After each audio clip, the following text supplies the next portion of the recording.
This program is sponsored by Bet's Gold Coin. Join us for family-friendly dining.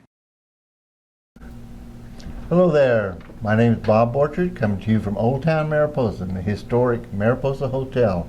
And I have with me today, oh, I know, you think this is John Muir, but this is actually a friend of mine, Lee Stetson. Lee, welcome to the Old Town Show. Oh, thank you, Bob. I'm delighted to be here, of course. Well, we're really excited about having you here. Lee is probably one of the premier performers in our county. You have a lot of background and experience. You actually were a county supervisor at one time. Oh, I had been for a couple of terms, yeah. I did do that as well. At any rate, you do some performing. Your wife is a drama instructor for my class, and we're going to talk a little bit about this in a minute. But you do some performing. You play the role of John Muir. I do, and I have done for the last 34 years, amazingly enough. I came up to Yosemite back in 1982 to do research on the character of Muir whom I became interested in, and have since been performing in Yosemite with a variety of different productions over these many years. So 34 years of Mr. Muir and still pumping them out. Yes, and I've been present several of your performances. You have an amazing connection with this amazing gentleman. I feel like I know John Muir by knowing you in many ways, and I've read some of his writings. You're doing a show this weekend, Saturday? I am, yeah. We're doing The Tramp and the Rough Rider, which is the story of John Muir and Teddy Roosevelt, President Teddy Roosevelt, who invited Muir to a 4-day camping and 3 nights in Yosemite, alone, essentially. And they obviously spent a great deal of time, 2 very feisty and opinionated characters that worked the various themes of their time in terms of head. You know, I've thought about this a lot, and Teddy Roosevelt, he's one of our national warriors. Okay, he's the warrior king in our society. He was the Rough Riders, San Juan Hill, and here he is out in the backcountry with one of the premier environmentalists, the founder of the Sierra Club. Indeed. And 4 days in the backcountry of Yosemite. And what your show, my thought was, wonder what these guys talked about. But that's exactly what your show's about, isn't it? It is exactly what the show is about. We know that the general themes that they talked about were perfectly evident. When Roosevelt became president, he had never been to the West. He'd never really been further than Dakota, and he was known, as you know, as the cowboy president because of his days in Dakota Territory and so forth. But he had never really been to the West significantly, and as a result, when he became president, his need to decide what to do with the Western forest that was being attacked by sheepmen, lumbermen, mining interests, and so forth with great vigor. He knew that this was a serious problem for his administration, and he wanted to get the best possible advice. Muir obviously had written a great deal on this subject matter, and so he wrote to Muir asking him to join him for 3 nights in Yosemite. You know, I've read a little bit about John Muir. I've heard lots of stories, and there's actually people here whose family had contact with him. I remember hearing a story from somebody whose grandmother told him how John hadn't taken a bath for a while when he visited the family up in Wawona. But your opinion, your background research, John was a naturalist, but he was a scientist as well. He was expanding on the theory of how Yosemite Valley was formed before people really gave much thought to that. Well, as you know, the reigning geological opinion of the day was put forth by Professor Whitney, a state geologist. they named Yosemite for him, of course. I mean, I'm sorry, they named the Mount Whitney for him. I always thought they should have named Half Dome for him, given his theories. And I had Muir say that line, although he never did actually say it. But Muir had some schooling in Wisconsin that led him to understand glacial theory. And when he arrived in Yosemite, he could see that despite Whitney's opinion that glaciers had no part of the construction of Yosemite Valley, among other things, he was quick to dispute that and consequently made quite a reputation for himself as a sort of a naturalist. Well, a naturalist, yes, eventually, because it took a while though for people to actually concede that his ideas were better than Mr. Whitney's. Well, he was a very educated man, John Muir was. He was. You know, this idea of the warrior and the naturalist. There's so many connections I can make in modern day politics, but maybe you could, if I was Teddy Roosevelt and you were trying to explain to me what would be the proper role of government with respect to preserving this natural land, what would you have to say to me? Well, again, if we go back to the issues of the day, the primary ones was forest protection, which was rapidly being lost, and the loss of wildlife and wild lands, as Muir perceived it happening, was just almost astronomical in scope. I mean, it was really devastating this country very rapidly, and Muir could see that on the ground because he traveled a great deal of that ground. But the other issues that involved Muir and Teddy involved the Hetch Hetchy Valley, which was being threatened at the time, and eventually Muir, over the campgrounds and the discussion, managed to convince the president not to undertake any effort to destroy that valley. And Roosevelt kept that promise until the end of his term. The other issue was, of course, the remission of Yosemite Valley, which was not yet part of our national park. As you know, as part of the California Yosemite grant. And as a result, the valley and the Mariposa grove of big trees was being really very badly managed by the valley commissioners, which are a state group. And Muir desperately wanted to, he had already created Yosemite National Park and actually defined the boundaries of it. But in asking Roosevelt to bring back the valley and the Mariposa Grove big trees to assist doing that, Roosevelt also agreed to do that. And did in 1906, just 3 years after their encounter, he managed to accomplish that. So, so those were the great issues, and of course, animal rights.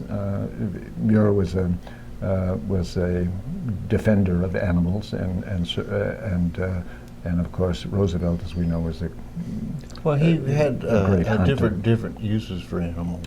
He did indeed, and indeed, that's one of the great discussions of this production that we'll be doing on Saturday night. Yeah.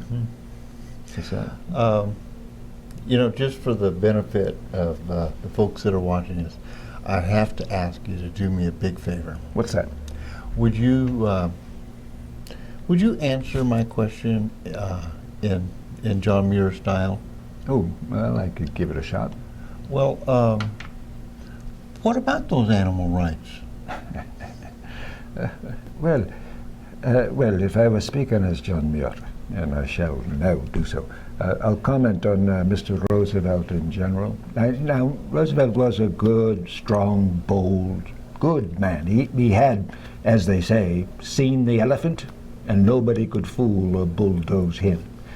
He did have an unhappy tendency of shooting the elephants he saw, but still I never before had a more interesting or hearty or manly a companion. I fairly fell in love with him. And during our 3-day camping trip up there in the Yosemite, I stuffed him pretty well full of stories of the timber thieves and other spoilers of the forest. And, you know, Roosevelt, before the end of his term, he had set aside more than 200 million acres of land for protection and provided 5 national parks. Bully Roosevelt. Now, he did, as you suggest, annoy me around the campfire, though, as he spoke all too frequently of his heroic conquest of wild animals. Indeed, I was finally driven to address him on that subject with my usual tact. He just finished describing the slaughter of the maiming of some poor beast, and I turned to him rather abruptly and I said, "Mr. Roosevelt, when are you going to get beyond this boyishness of killing things? Are you not getting far enough along to leave that off?" Well, he pondered my audacity for a moment and then replied, rather weakly, I thought, "Muir, I guess you're right." Guess. Good guess. Good guess. Indeed, I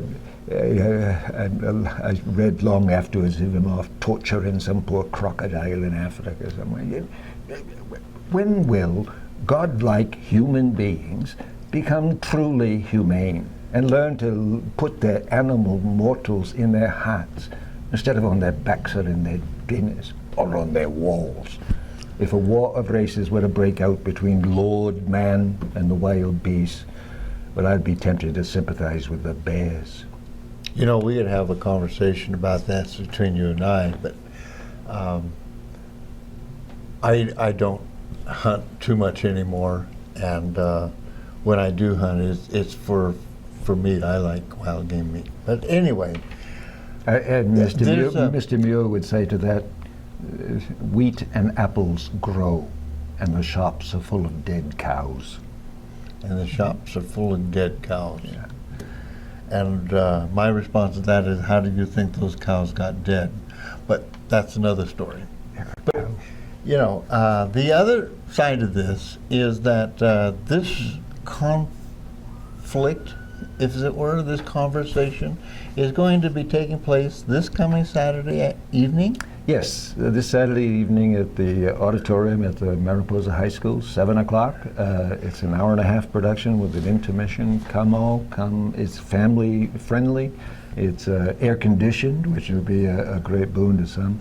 But primarily, and this is the real reason I would like to chat with you today, Bob, is it is an effort on the part of what a new organization called the Mariposa Alliance, the Mariposa Theater Alliance.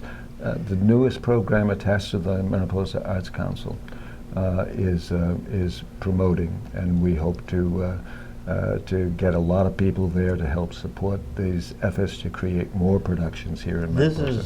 This is really a big thing in Mariposa County, and it's a major step forward in my mind, and I expect to be doing a lot of things to try to help promote this. The theater group, the Theater Alliance, the Arts Council, what they're doing. There's a concept of a performing arts center, and there's this fella, his name is Les Marsden or something. Oh, sure. And I've spoke with him at length, but you know, we are developing venues. We have artists in this community that are of such incredible stature, and that we don't have the proper venue to present their work is something that I find to be very frustrating. And I think we are building a movement to correct that deficiency. And, I think you're right. And I would like to, at some future point in time, spend some time talking about what's happening here. As you know, I'm spending my Tuesday evenings with your wife. Aye. Yeah. I've learned a little bit about swordplay now, but That should be dangerous. well, we'll get into gunplay later. That's where I really get dangerous. But that's a subject I'd like to bring up at another time. But the Theater Alliance is a big deal for Mariposa County. But the show that you're doing this coming Saturday starts at 7? Starts at 7 o'clock at Mariposa High School. The Mariposa High School in the Auditorium. Right. It is, and who's Teddy Roosevelt, by the way? His name is Alan Sutterfield. He's a friend of mine for many, many years and has toured with me in this production all over the United States, from Alaska to North Carolina, from Ohio to Hawaii. And he's a remarkably good actor, and I think people will be very persuaded by his performance as Teddy Roosevelt. Well, I'm really looking forward to it. I will be there, of course. Great. Yeah. My wife will have to be taking care of the coin, Well. but she lets me sneak out and do things like this sometimes. But the main thing is, and there's a nominal charge for this. It's only a $10 admission and $8 for a variety of other categories, kids and small seniors. animals. Yeah, exactly. But you're mentioning the venues here and the difficulty of doing productions. The amphitheater has worked out well, as Les Marsden has proved by his efforts at that amphitheater. Standing room only. Really, truly remarkable. I was there on Friday. It was wonderful. Also, the high school with Brian Starshman and the Yosemite Bug. All of these places have produced some theater, and we're looking forward to producing a great deal more. And this is essentially a fundraiser. So bring all your friends. I mean, it's not all proceeds are going to additional theatrical enterprise here in Mariposa. So we hope to have a lot of people there. Mm-hmm. I would like to talk for hours on this, but folks get out there a little bit bored with me, so we're going to have to wrap it up. But I want to thank you very much for being with me today. You bet. I will be seeing you Saturday night. Good. And for you folks out there, thank you very much for joining us, and we'll be seeing you soon.